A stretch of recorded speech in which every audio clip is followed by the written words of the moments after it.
না, শুধু তাবলীগের দাওয়াত, এই মসজিদে আর ওই মসজিদে গিয়ে দাওয়াত দিয়ে আর ক্যাথে চেয়ে ঘুমালে তাবলীগের দাওয়াত শেষ হয়ে যায়, দিন প্রচার করা শেষ হয়ে যায়। তাই ওই রাষ্ট্রের প্রধানের কাছে কে দাওয়াত দিবে? দেশের মানুষের কাছে কে দাওয়াত দিবে? বিধর্মীদের কাছে কে দাওয়াত দিবে? আল্লাহর হুকুম।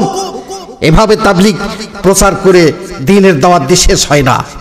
ব্যক্তি, সমাজ, রাষ্ট্র, রান্নাঘর থেকে বঙ্গভবন পর্যন্ত আল্লাহর ইসলামে, আল্লাহর দ্বীনের একামতে দ্বীনের দাওয়াত দিতে হবে। ঠিক কিনা বলে? পাগলামি করলে হবে না। আলিমদেরকে সম্মান করতে শিখো, আলিমদের সঙ্গে থাকো, তাহলে ভুল করবে না। আলিমেরা সঠিক পথ দেখায় দিবে। আল্লাহ কোরআনে কারীমের মধ্যে কি বলেছেন? আলা লাহুল খালক ওয়াল আমরু, সৃষ্টি যার, হুকুম মানতে হবে তার। যিনি সৃষ্টি করেছেন তার হুকুমত তার জমিনে কায়েম করতে হবে।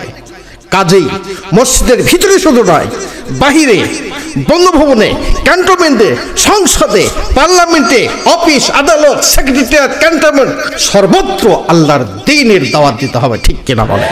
এর নাম হলো তাবলীগ, এর নাম হলো দ্বীনের দাওয়াত। রাসূল পাক সাল্লাল্লাহু আলাইহি সাল্লাম কাকে দাওয়াত দিয়েছেন?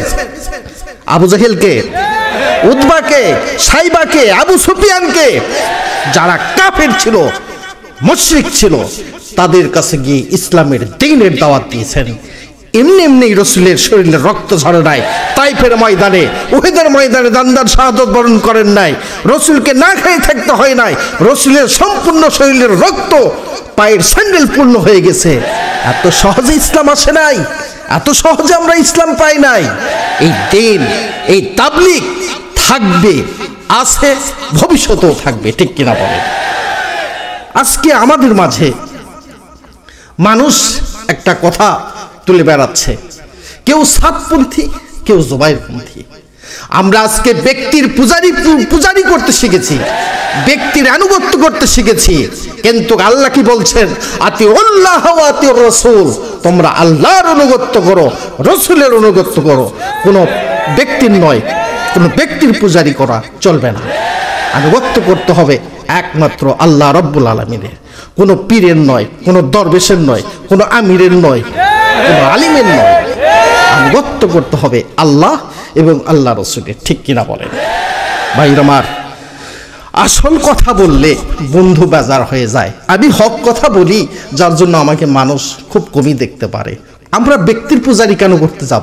আজকে আমি কথায় কথায় বলছি, আজকে মাওলানা সাদ যদি বেঁচে না থাকেন, মাওলানা জুবাইর যদি বেঁচে না থাকেন, তাবলীগ কি চলবে না? ঠিক কিনা? তাবলীগ চলবে, আছে, ভবিষ্যতেও থাকবে। কিয়ামত পর্যন্ত এই দ্বীনের দাওয়াত চলতেই থাকবে। সুবহানাল্লাহ। তাবলীগ তো ভালো কাজ। আল্লাহ নিজে বলছেন, ইয়া আইয়ুহার রাসূলু বাল্লিগ মা উনজিলা ইলাইকা মির রাব্বিক, হে রাসূল, আপনার প্রতি আমি আল্লাহ যা অবতীর্ণ করেছি তা তুমি মানুষের মাঝে পৌঁছে দাও। আবার আল্লাহ বলছেন, ওয়া আনজিরু আশীরাতাকাল আকরাবিন, তোমার নিকটতম আত্মীয়-স্বজন যারা আছে তাদের কাছে গিয়ে দ্বীনের দাওয়াত দাও, তাদেরকে মুসলমান বানাও, কালমা শরীফ পড়াও। সুবহানাল্লাহ। ভাইরা আমার, দ্বীন কায়েম করা, তাবলীগ করা, এটা সহজ ব্যাপার না, এটা অনেক বড় কঠিন। যেই নবিয়ানা কাজ নবীরা করে গেছেন, সেটা আমরা সাধারণ মানুষ করতে গেলে আমাদের জন্য আরো কঠিন হবে। ঠিক কিনা বলেন? ভাইরা আমার, বন্ধুরা আমার, আল্লাহ রাব্বুল আলামিন কোরআনে কারীমের মধ্যে বলেন, কুলিল্লাহুম্মা মালিকাল মুলক, হে রাসূল আপনি বলে দিন, সমগ্র একচ্ছত্রের মালিক একমাত্র আমি আল্লাহ রাব্বুল আলামিন।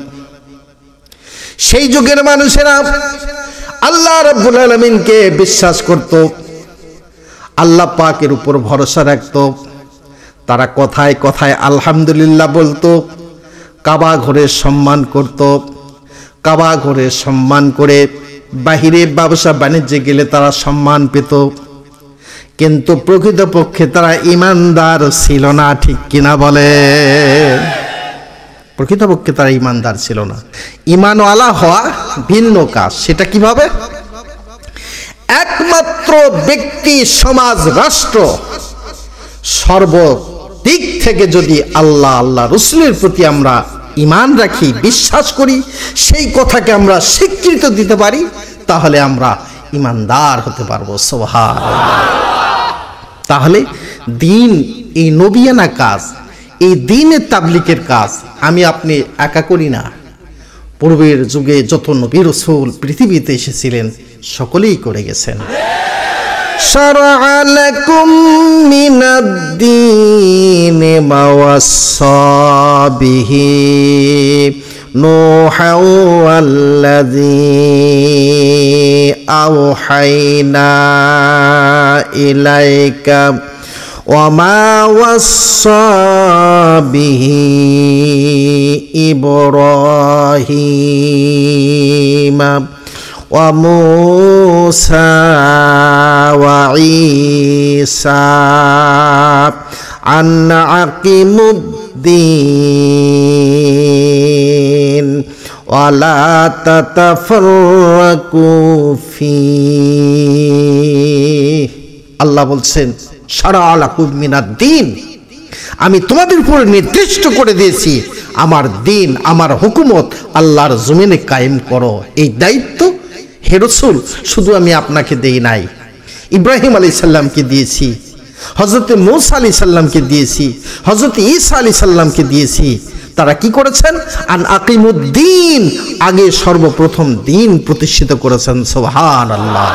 আর এই দিন প্রতিষ্ঠিত করতে গিয়ে তোমরা যে মারামারি, গুতাগুতি, কান্নাকুনি লাগো, আল্লাহ এগুলা নিষেধ করে দিছে। আল্লাহ কি বলেছে? আল্লাহ বলেছে ওয়ালা তাতাফাররাকু ফি, দিন কায়েম করা ব্যাপারে তোমরা কোনো মতভেদ সৃষ্টি করো না। দিন কায়েম করা ব্যাপারে তোমরা কোনো মতভেদ সৃষ্টি করো না, ঠিক কিনা বলে?